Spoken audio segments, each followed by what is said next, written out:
আসসালামু আলাইকুম, কেমন আছেন সবাই?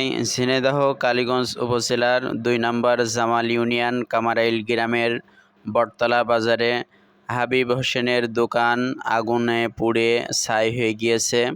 আপনারা দেখতে পাচ্ছেন দোকানের কোনো অস্তিত্ব নাই, সব পুড়ে বিলীন হয়ে গেছে, টিন পর্যন্ত পুড়ে গিয়েছে।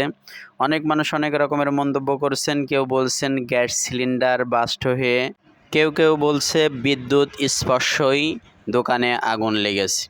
এই যে লোকটি সাইকেলে আছেন উনি দোকানের মালিক হাবিব ভাই, ওনার কাছে জিজ্ঞাসা করা হচ্ছে, উনি বলছে গ্যাস সিলিন্ডার থেকে ওখানে কোনো আগুন লাগে নাই, তার কারণ গ্যাস সিলিন্ডার যদি পোড়া থাকে তাহলে আগুন বাস্ট হওয়ার সম্ভাবনা থাকে, কিন্তু আমার গ্যাস সিলিন্ডার 1/2% তো ফুরিয়েই গেছে।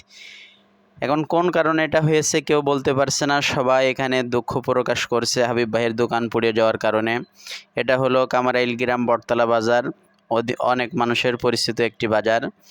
সেজন্য হাবিব ভাইয়ের জন্য সবাই দোয়া করবেন, আল্লাহ পাক ওনার জন্য ধৈর্য ধারণ করার তৌফিক দান করেন।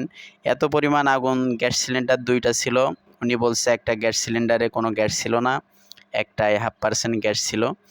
ওই গ্যাস সিলিন্ডারে যখনই আগুন লেগেছে তখন দেখতে পাচ্ছেন উপরে বট গাছের মাথা পর্যন্ত পাতা পুড়ে গেছে। সেজন্য সবাই সাবধান, সচেতন থাকবেন ইনশাল্লাহ।